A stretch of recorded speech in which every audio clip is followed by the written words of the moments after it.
Assalamualaikum warahmatullahi wabarakatuh. Saya Arini Mayang Fauni, NIM H91219039 dari Biologi A 2019. Saya di sini akan menyampaikan review dari 2 judul jurnal untuk memenuhi tugas UTS mata kuliah Fisiologi Tumbuhan.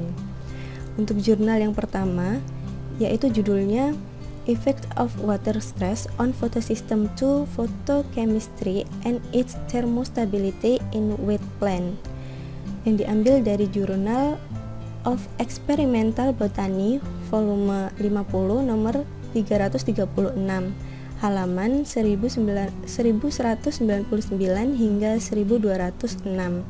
Jurnal ini dipublish pada tahun 1999 yang ditulis oleh Chongming Lu dan Jianhua Zhang. Oke, di sini kita akan membahas tentang pendahuluan, metode penelitian, hasil pembahasan, serta kesimpulannya. Yang pertama yaitu pendahuluan. Pendahuluan dari jurnal yang pertama ini yaitu banyaknya penelitian yang membuktikan bahwa tekanan air merupakan salah satu faktor yang dapat menghambat proses fotosintesis pada tumbuhan. Hal tersebut dapat terjadi karena fotosistem 2 itu memiliki kesensitifan terhadap tekanan air sehingga berdampak pada perkembangan oksigen serta reaksi pusat fotosistem 2. Kemudian dari penelitian-penelitian yang lain juga disebutkan malah bertolak belakang gitu, di mana tekanan air tidak berdampak pada proses fotosistem 2 karena hambatan yang terjadi pada asimilasi CO2 tidak memiliki hubungan dengan proses biokimia fotosistem 2. Poin ketiga di situ, namun jika dilihat dari faktor ekologi, keadaan lingkungan yang panas memiliki hubungan dengan tekanan air. Oleh sebab itu, meskipun tekanan air tidak memiliki pengaruh terhadap proses fotosistem 2, tekanan air tersebut memiliki hubungan terhadap termostabilitas fotosistem 2, di mana termostabilitas fotosistem 2 akan mengalami peningkatan yang berdampak pada peningkatan perkembangan oksigen dan reaksi pusat fotosistem 2. Nah, untuk metode penelitiannya, yang pertama di sini akan membahas tentang bahan tanaman dan perlakuan terhadap tekanan air yang diberikan. Yang pertama, bibit gandum ditanam di pot plastik dengan media lempung, gambut, dan pasir, kemudian ditambah pupuk NPK lengkap. Penyinaran dilakukan menggunakan lampu sodium bertekanan tinggi dan suhu dibuat stabil pada suhu 20 derajat Celcius, sebaik itu pada pagi maupun malam hari. Kemudian penyiraman dilakukan setiap hari. Setelah 4 minggu diberi perlakuan tekanan air, daun muda yang sudah mengembang digunakan untuk pengukuran. Pemberian tekanan panas dilakukan pada 2 cm bagian bawah daun menggunakan balok kuningan, kemudian di bagian atasnya itu diberikan tekanan dengan menggunakan kaca untuk mencegah penguapan air dan kesetimbangan panas dapat tercapai. Proses ini dilakukan selama 15 menit. Untuk karakteristik fluoresensi diukur pada suhu 25 derajat Celcius baik sebelum maupun sesudah perlakuan. Dari yang sudah dianalisis, ternyata tercatat tidak ada perbedaan laju suhu antara daun yang kekeringan dan yang cukup air, serta tidak ada perbedaan pula ketika dianalisis menggunakan parameter fluoresensi. Untuk poin kedua di situ ada metode penelitian terhadap analisis pertukaran gas, di mana dilakukan dengan menggunakan sistem terbuka, kemudian laju asimilasi karbon dioksida bersih didasarkan pada konsentrasi CO2 dari 360 cm⁻³ m⁻³ dengan kelembapan sebesar 80%, intensitas cahaya 180 mikromol m⁻² S⁻⁻1. Kemudian konduktivitas daun diukur pada kondisi yang sama dengan porometer yang tetap. Untuk pengukuran fluoresensi klorofil dilakukan pada suhu kamar menggunakan bantuan instrumen fluorometer portable yang dihubungkan dengan penjepit daun yang disambungkan ke komputer. Tingkat fluoresensi minimal atau F0 diukur dengan pengukuran cahaya termodulasi rendah. Kemudian tingkat fluoresensi maksimalnya pada pusat tertutup fotosistem 2 ditentukan dengan getaran 0,8 detik pada 8000 mikromol m⁻²⁻1 di bagian gelap daun. Semua pengukuran baik itu F0 maupun F maksimal, diatur pada frekuensi 600 Hz, di mana pengukuran tersebut akan otomatis berganti menjadi 20 kHz selama pencahayaan jenuh. Perhitungan yang akan diuji yaitu yang pertama ada hasil kuantum maksimal dari fotokimia fotosistem 2, yang kedua yaitu koefisien quenching dan koefisien non-fotokimia quenching, serta yang ketiga efisiensi penangkapan eksitasi oleh pusat reaksi terbuka fotosistem 2 dan hasil kuantum aktual dari transport elektron pada fotosistem 2. Untuk kinetika induksi fluoresensi diukur pada bagian daun yang diadaptasi gelap, kemudian diberi sinar cahaya merah secara tiba-tiba pada laju pengambilan sampel di 1000 mikrodetik per titik. Jadi dari daun yang gelap kemudian diadaptasi untuk mendapatkan cahaya. Kenaikan polifasik transient fluoresensi atau OCHIP diukur menggunakan Plan Efficiency Analyzer dengan mengacu pada penelitian Strasser DKK pada tahun 1995. Transient yang diinduksi oleh cahaya merah didapatkan sebanyak 6 pemancar cahaya dioda yang difokuskan pada permukaan sampel. Kemudian sinyal fluoresensi yang diperoleh direkam dalam scan waktu dari 10 mikrodetik hingga 1 detik. Kemudian sinyal fluoresensi pada detik 40 dianggap sebagai FO atau F minimal yang sebenarnya. Semua sampel diadaptasi gelap selama 30 menit sebelum pengukuran fluoresensi. Kita akan masuk ke hasil dan pembahasan. Yang pertama itu ada pengaruh tekanan air terhadap kondisi air, asimilasi CO2 bersih, dan konduktansi stomata. Poin pertama, tanaman menjadi layu setelah 10 hari mendapatkan tekanan air. Kemudian kandungan air relatif daun menurun yang mula-mulanya dari 92,1% menjadi 88,3% pada tanaman yang mengalami stres air sedang dan menjadi 80,5% pada tanaman yang mengalami stres air berat atau diberi perlakuan tekanan air yang banyak. Kemudian potensial air daun menurun dari minus 0,56 menjadi 1,12 pada tanaman yang cukup air dan menjadi minus 1,95 pada tanaman yang mengalami stres air sedang maupun berat. Untuk kadar asimilasi CO2 bersih juga menurun sebesar 52% dan 89% pada masing-masing tanaman yang mengalami stres air sedang dan juga berat. Terhadap konduktansi stomata daun juga menurun secara signifikan semakin bertambahnya tekanan air. Kemudian hasil yang kedua yaitu pengaruh tekanan air terhadap fotokimia fotosistem 2. Hasil yang didapatkan yaitu tidak ada perubahan selama perlakuan peningkatan tekanan air, di mana tekanan air tersebut tidak memberikan pengaruh apapun pada bagian reaksi fotosistem 2 yang tidak tereduksi. Nah, tidak adanya pengaruh tekanan air terhadap fotokimia fotosistem 2 sesuai dengan pernyataan Sharofi dan kawan-kawan pada tahun 2017, yaitu disebutkan bahwa fotosistem tidak dipengaruhi oleh tekanan air. Tekanan air ini juga tidak berpengaruh signifikan pada fase-fase kenaikan polifasik transient fluoresensi, sehingga dapat disimpulkan bahwa tekanan air tidak berpengaruh pada fotokimia primer fotosistem 2 daun yang diadaptasi gelap. Kemudian tekanan air juga tidak berpengaruh pada koefisien quenching fotokimia. Hasil selanjutnya yaitu pengaruh tekanan air terhadap termostabilitas fotosistem 2.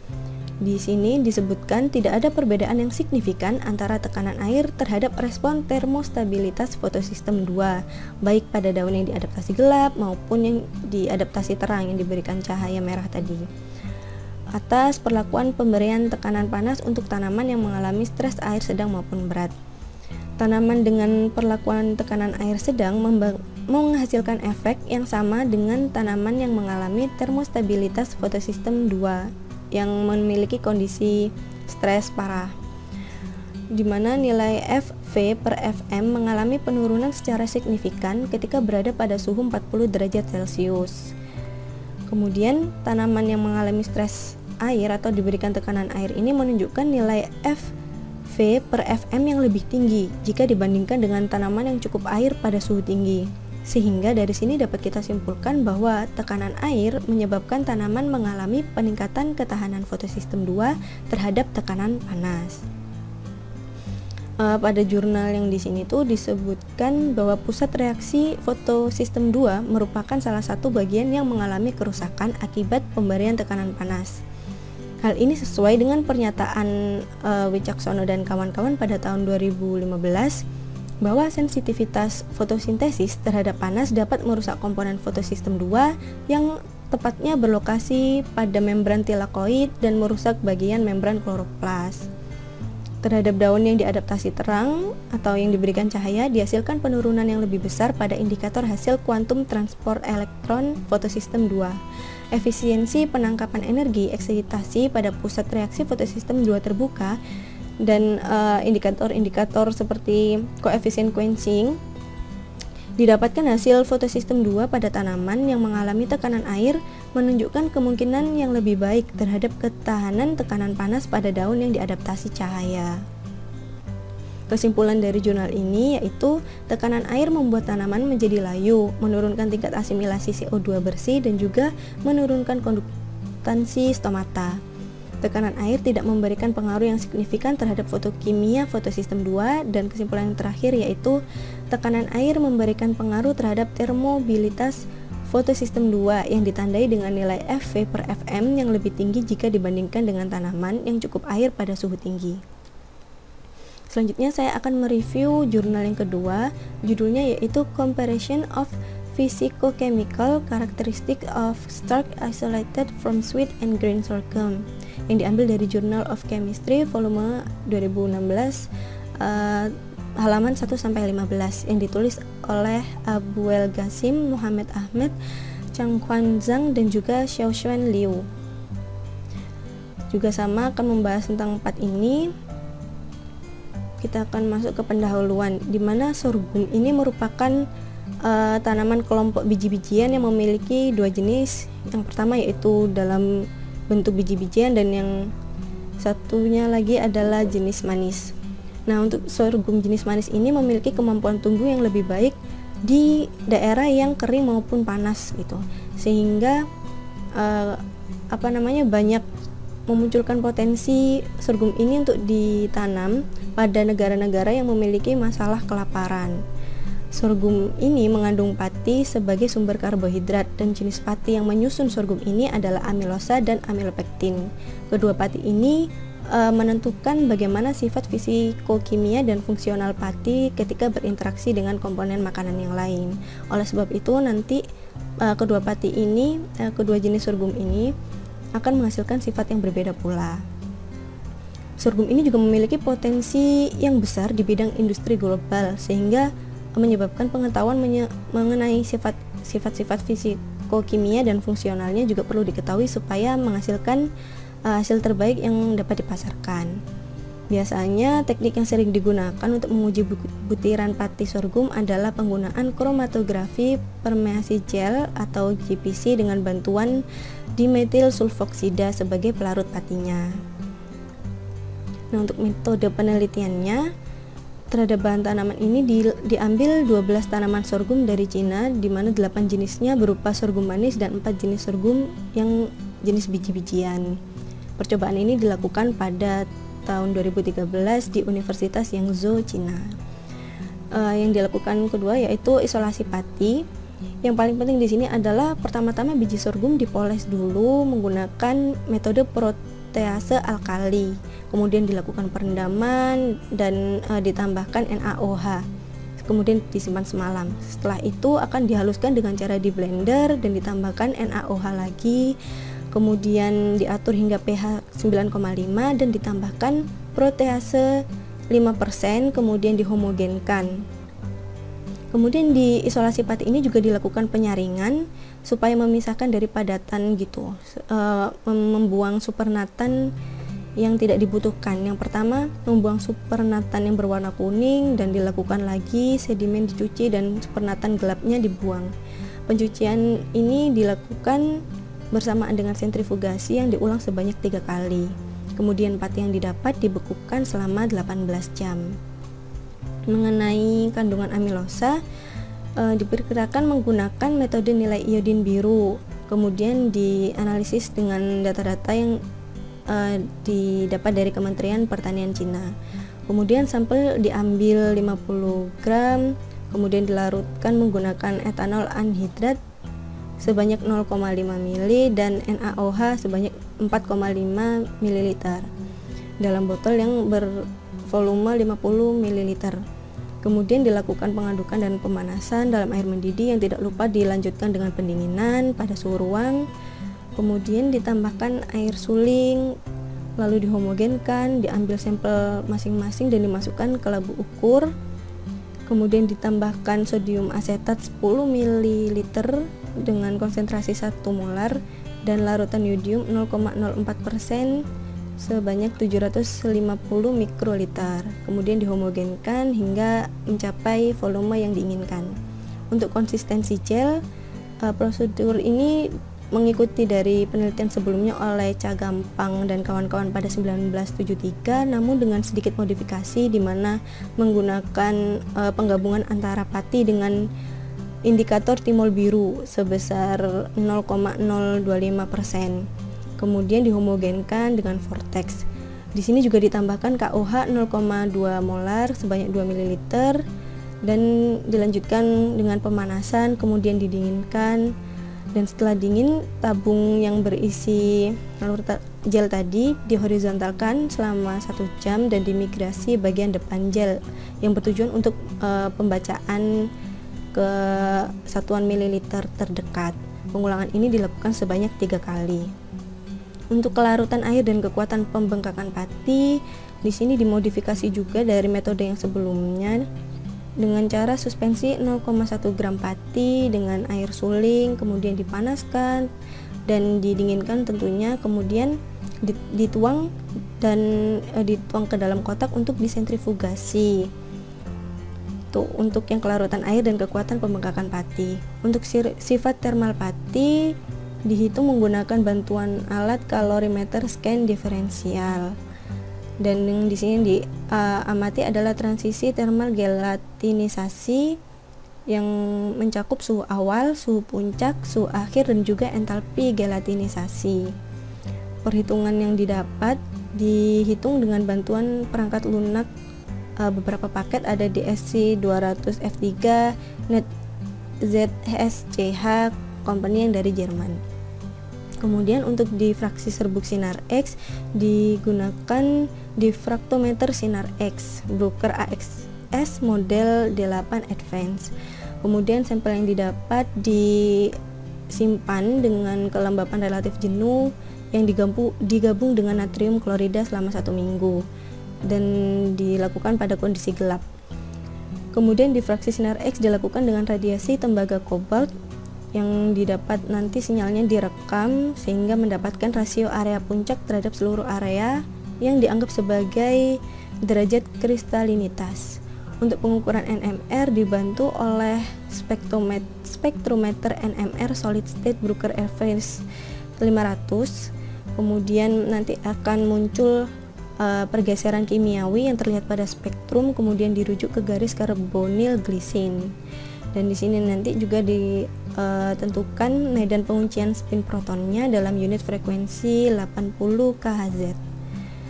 Untuk sifat morfologi butiran pati digunakan bantuan mikroskop scanning untuk mendapatkan elektron mikrograf pati. Kemudian sampel akan disuspensikan dalam etanol 95% hingga diperoleh suspensi 1%. Kemudian butiran pati yang didapat akan disebar di permukaan pita sehingga etanol menguap. Selanjutnya akan dilapisi palladium emas dengan perbandingan 60:40 yang kemudian akan diperiksa dan didokumentasikan pada beberapa perbesaran pada mikroskop.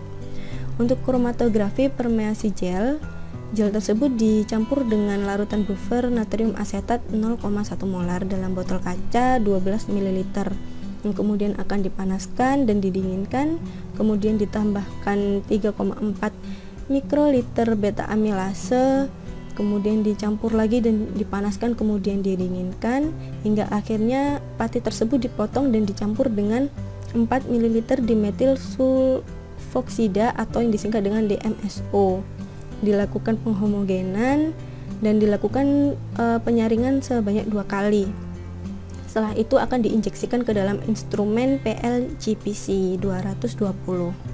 Untuk analisis statistik, data yang didapat itu akan diolah menggunakan SPSS versi 16 dengan metode ANOVA yang dilanjutkan dengan uji Duncan dan uji R tidak berpasangan. Baik, untuk selanjutnya adalah hasil dan pembahasan. Yang pertama yaitu membahas tentang kandungan amilosa dan konsistensi gel pati. Dari hasil yang didapat, disebutkan bahwa kandungan amilosa pada sorghum jenis biji-bijian memiliki rata-rata yang lebih tinggi jika dibandingkan pada sorghum jenis manis. Meskipun demikian, walaupun sorghum jenis manis menunjukkan kandungan amilosa yang lebih rendah, si sorghum jenis manis ini memiliki kadar amilopektin yang lebih tinggi dibandingkan dengan sorghum jenis biji-bijian, sehingga juga memiliki potensi besar untuk keperluan industri. Pada jurnal disebutkan oleh Tong Ngam tahun 2007 bahwa tingkat kekerasan gel dipengaruhi oleh kadar amilosa dari pati. Hal tersebut sesuai dengan pernyataan Nisah pada tahun 2017 di mana kadar amilosa yang tinggi mampu memerangkap air hingga menghasilkan gel yang kuat. Selain itu, Krishna pada tahun 2011 dalam tesisnya menyebutkan bahwa amilosa adalah fraksi yang berperan dalam pembentukan gel. Terhadap indeks kelarutan air dan daya pembengkakan atau daya kembang, semua jenis yang didapatkan baik itu sorghum biji-bijian maupun sorghum manis, kelarutan air dan daya kembang masing-masing berkisar antara 10-95% dan 3-20 gram. Sorghum jenis manis menunjukkan WSI lebih tinggi, sedangkan sorghum jenis biji-bijian menunjukkan SP yang lebih tinggi.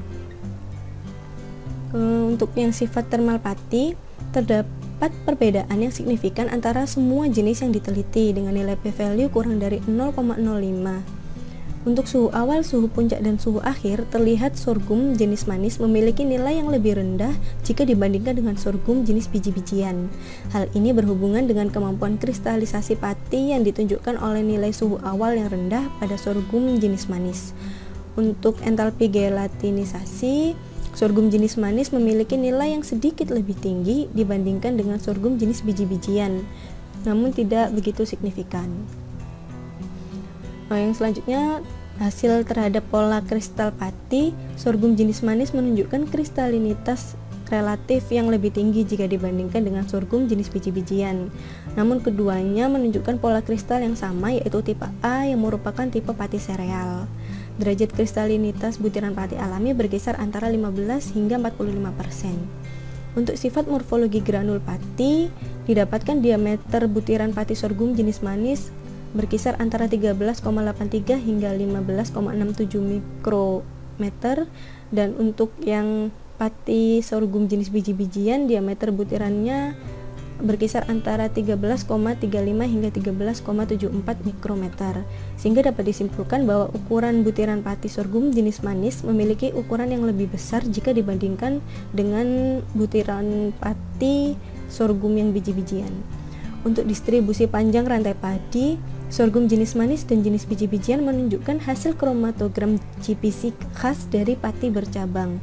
Semua jenis yang diuji menunjukkan perbedaan yang signifikan, dengan puncak 1 menunjukkan rantai pendek yang nilainya 36,81 hingga 76,02%, serta pada puncak 2 yang menunjukkan nilai 11,96 hingga 27,22%. Jenis manis yang diuji tidak berbeda nyata dengan jenis biji-bijian untuk puncak 1 dan puncak 2, namun terlihat perbedaan yang signifikan pada derajat percabangan. Untuk kemunculan puncak dan bahu pada fraksi AM, jenis manis dikategorikan menjadi 4 kelompok dan jenis biji-bijian menjadi 3 kelompok. Kesimpulan dari jurnal yang kedua ini adalah sorghum jenis manis menunjukkan sedikit perbedaan dari sorghum jenis biji-bijian, sehingga memungkinkan sekali untuk digunakan dalam industri makanan sebagai pengganti sorghum jenis biji-bijian. Untuk sorghum jenis biji-bijian cenderung memiliki kadar amilosa yang lebih tinggi jika dibandingkan sorghum yang jenis manis. Untuk fraksi amilosa dan amilopektin sangat mempengaruhi sifat fisik dan kimia pati pada sorghum. Sekian review yang dapat saya sampaikan. Kurang lebihnya mohon maaf. Terima kasih. Wassalamualaikum warahmatullahi wabarakatuh.